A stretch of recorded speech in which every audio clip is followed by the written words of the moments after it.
మళ్ళీ తెలంగాణ ఉద్యమ ఆనవాళ్ళు మళ్ళీ కనిపిస్తుంది. అటు జర్నలిస్టులు కావచ్చు, మేధావులు కావచ్చు, యువత విద్యార్థులు అందరూ కూడా కొంత అగ్రెసివ్గా మళ్ళీ తెలంగాణ ఉద్యమం మళ్ళీ ఏంది తెలంగాణ మీద దాడి, తెలంగాణ అసలు మీద దాడి అని చెప్పేసి ఒకటవుతున్న క్రమం కనిపిస్తూ ఉంది. ఎందుకు ఈ పరిస్థితి వస్తుంది? చంద్రబాబు నాయుడు మళ్ళీ తెలంగాణ రాజకీయాల్లో తెలంగాణలో వేలు పెట్టే ప్రయత్నం చేస్తున్నారు. ఒక చంద్రబాబు నాయుడే కాదు, మిగతా ఇప్పుడు ఉదాహరణకి రేపు పవన్ కళ్యాణ్ 2 జూన్ నాడు ఆయన పెడుతున్నాడు. ఆయనకు 14 రోజులు అసలు నిద్రాహారాలు మానేసిండట ఆయన తెలంగాణ వచ్చినప్పుడు. అంటే ఈ డ్యూయల్టీస్ ఉన్నా కూడా ఇక్కడ ఆయన నటుడు కాబట్టి ఆయనకు ఉండే అభిమానాన్ని క్యాచ్ చేసుకోవడానికి ఆయన 2 జూన్ నాడు ఆయన ఒక మీటింగ్ పెడుతున్నాడు. ఇది కాకుండా కొంత వాతావరణం కనబడుతున్నది, లోపల జరుగుతున్న వాతావరణం. ఉదాహరణకి విగ్రహాలు పెట్టడం కావచ్చు, విగ్రహాలకు ఎవరు వ్యతిరేకంగా, ఇప్పుడు రోషయ్యకి ఏం వ్యతిరేకత లేదు, మాకు బాలసుబ్రహ్మణ్యం గాయకుడు కావచ్చు, ఇవన్నీ నిజమే. కానీ వస్తున్న సంప్రదాయం వద్దంటే ఎందుకు పెడుతున్నారండి? దానికి తోడు తెలంగాణ సాధించుకున్నాక తెలంగాణ వాగ్గేయకారులు ఉన్నారు, తెలంగాణ వైతాళికులు ఉన్నారు, గొప్పవాళ్ళు ఉన్నారు. వాళ్ళ విగ్రహాలు లేకుండా ఈ విగ్రహాలు ఏంది అని అడిగినందుకు ఉల్టా ఇల్లు విద్వేషము అట్లా మాట్లాడుతున్నారు. తప్పు. ఎందుకంటే మేము అడుగుతున్నది ఏంటంటే తెలంగాణ సాధించుకున్నాక తెలంగాణ ప్రయారిటీ కావాలనేది. ఎందుకంటే అంతకుముందు ట్యాంక్ బండి మీద ఒక 35 విగ్రహాలు ఉన్నాయంటే 30 విగ్రహాలు వాళ్ళవి, 5 విగ్రహాలు తెలంగాణ అనేది ఉండే. అది పెద్ద వివాదము.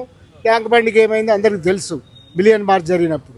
ఇట్లాంటివన్నీ జరిగిన క్రమంలో కూడా ఎందుకు ఇట్లా బలవంతంగా ఎందుకు పెడుతున్నారు? ఎందుకంటే దీనికి ప్రతిఘటన వచ్చింది. సుబ్రహ్మణ్యం అంటే గాయకుడు, గొప్ప అభిమానం అందరికీ ఉంటుంది కావచ్చు, అది వేరే విషయం. కానీ మీరు పనిపడ ఎందుకు పెడుతున్నారు అనేది.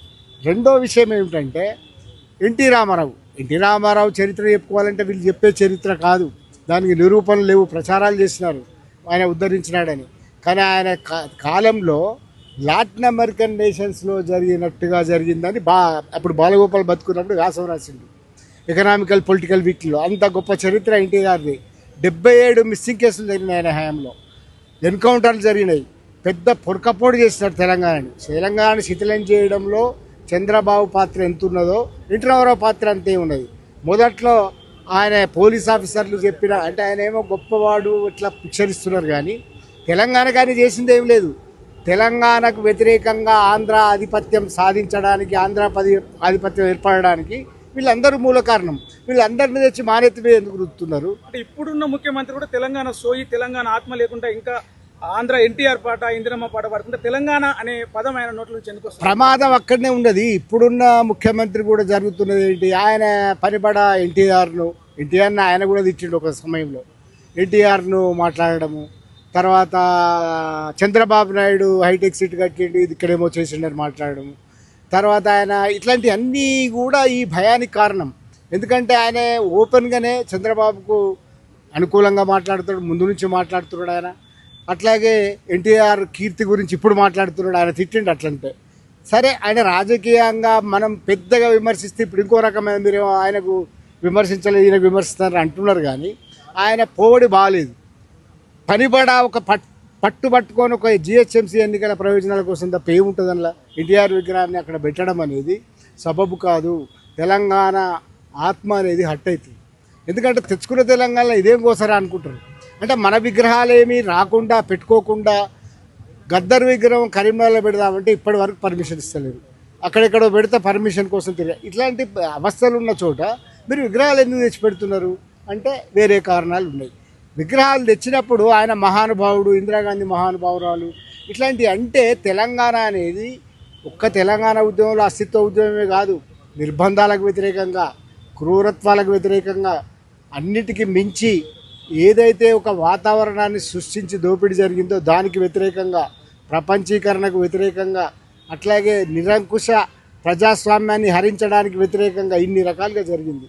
ఆట మాట పాట బంద్ అయిన కాలంలో జరిగింది. వీటన్నిటి నుంచి ఉపశమనానికి అందుకే ఒకటి ప్రజాస్వామిక తెలంగాణ అడిగింది, తెలంగాణ సామాజిక తెలంగాణ అడిగింది. ఏలిన వాళ్ళు దాన్ని పట్టించుకోలేదు. 10 ఏళ్ళు ఆయన పట్టించుకోలే, ఇప్పుడు వీళ్ళు పట్టించుకోలేదు. ఈ రెండింటి మీద ఉన్న విమర్శ కొనసాగుతూనే ఉన్నది. ఇది తెలంగాణ పొరిటిగడ్డ, పోరాట గడ్డ. ఇక్కడ ఒక తిరుగుబాటు ధోరణి ఉంటుంది కాబట్టి ఈ 2 ధోరణులు ఇప్పటికి కూడా సజీవంగా ఉన్నాయి. వీటి మీద మాట్లాడే వాళ్ళు ఉంటారు. ఎన్నిటికైనా అవి గెలుస్తాయా ఓడిపోతాయా సమస్య కాదు. కానీ ఒక క్రిటికల్ తెలంగాణ ఎవాల్యుయేషన్లో, ఎందుకంటే దీనికి సాయుధ పోరాట వారసత్వం ఉంది, నక్సల్బరీ వారసత్వం ఉంది, 3 తెలంగాణ పోరాటాలు, ముల్కీ, మొట్టమొదటి తెలంగాణ పోరాటం, రెండో పోరాటం, ఇంత పోరాట వారసత్వం ఉన్న నేర కాబట్టి సామాజిక వికాస క్రమంలో ఇన్ని పోరాటాలు జరిగిన గడ్డ లేదు. ఎందుకంటే దీనికి అట్లాంటి నేచర్ ఉన్న గడ్డ. ఎన్టీఆర్ విగ్రహావిష్కరణ తర్వాత అసలు అందశ్రీ స్మృతివనం ఎంతవరకు వచ్చింది చెప్పేసి మేము ఒక 4 జర్నలిస్టులను కలిసి అక్కడికి వెళ్ళాం సార్. కనీసం ఆయన బొంద పెట్టినప్పుడు ఎట్లుందో ఇప్పుడు కట్టిన ఉంది. 4 వర్షాలు వస్తే మట్టి కూడా కనిపించకుండా బొంద మొత్తం నీలమొట్టం అయ్యే పరిస్థితి ఉంది. సో ఎందుకు తెలంగాణ అదే కదా అవస్థ. ఇప్పుడు పట్టించుకోవాల్సినవి పట్టించుకోకుండా వేరే విషయాలు పట్టించుకోవడం అనేది ప్రమాద సూచిక. దాంట్లో దీనికి తోడు ఆ బక్కన్ నరసింహులు మాట్లాడడము, చంద్రబాబు మాట్లాడడం, లోకేష్ మేము అక్కడ కూడా అడ్డా పెడతామని మాట్లాడడము, పవన్ కళ్యాణ్ ఏకంగా జూన్ 2 నాడు మళ్ళీ వచ్చి ఆయన మాట్లాడడం, ఇట్లాంటివన్నీ కూడా దీనికి సూచనలు. మోదీ వాళ్ళిద్దరిది హైదరాబాద్లో మాట్లాడడం, హైదరాబాద్లో ఇప్పటికి కూడా వాళ్ళ పెత్తనం నడవడం, భూములు, రియల్ ఎస్టేట్లు, మిగతా మీడియా అన్నీ వాళ్ళే కదా. ఇప్పుడు అవన్నీ జరుగుతున్నాయి. పవన్ కళ్యాణ్ వస్తే హైదరాబాద్కు వస్తే అడ్డుకునే దమ్ము తెలంగాణలో ఉందా అని చెప్పేసి అది తెలంగాణ జనసేన ఆ నాయకులు భాషకు నేను పోను. ఎందుకంటే ఇట్లా అడ్డుకొని కొట్లాడే అది ఉంటే మాట్లాడే ధైర్యం ఇవ్వలేదు. తెలంగాణ ఉద్యమంలో ఆ వాతావరణం లేకుండే. ఇప్పుడు కొత్తగా వాతావరణం తెచ్చుకొని కుస్తీ పట్టడం కాదు, దీంతో గెలవాలి. తెలంగాణకు ఆ బుద్ధి ఉంది. వాళ్ళు రెచ్చగొట్టిన వాళ్ళే పోయి కొట్లాటే అది కాదు. వాళ్ళు వచ్చి కొట్లాడరు. మధ్యలో పావులయ్యేది ఆయన అభిమానులు, మనం కాదు కదా. మనకు బుద్ధి ఉంది, అభిమానులకు బుద్ధి ఉండదు. వాళ్ళ ఫ్యాన్స్ అంతా విచిత్రంగా ఉంటారు. వాళ్ళగా మనం కాదు కదా. ఆ స్థాయికి మనం ఎందుకు దిగుతాం. కానీ డెఫినెట్గా ఈ డిజైన్స్ అడ్డుకుంటాం.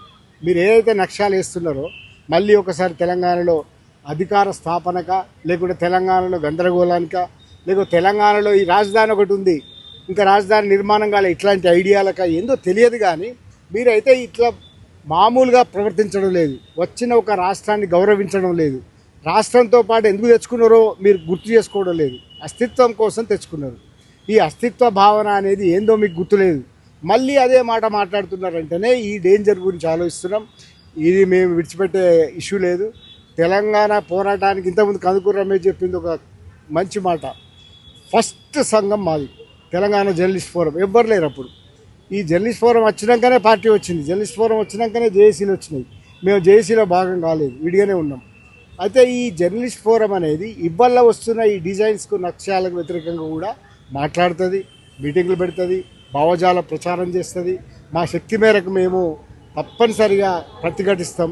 అదే మా యజనం. అంటే సార్ దీని మీద మాట్లాడితే వాళ్ళు అంటున్నారు మీరు విభజన రాజకీయాలు చేస్తున్నారు. విభజన రాజకీయాలు చేయడం అనేది తెలంగాణ ఉద్యమాన్ని కూడా అట్లాగే అన్నారు. మేము ఢిల్లీకి పోతే మేమందరం పోయినాం.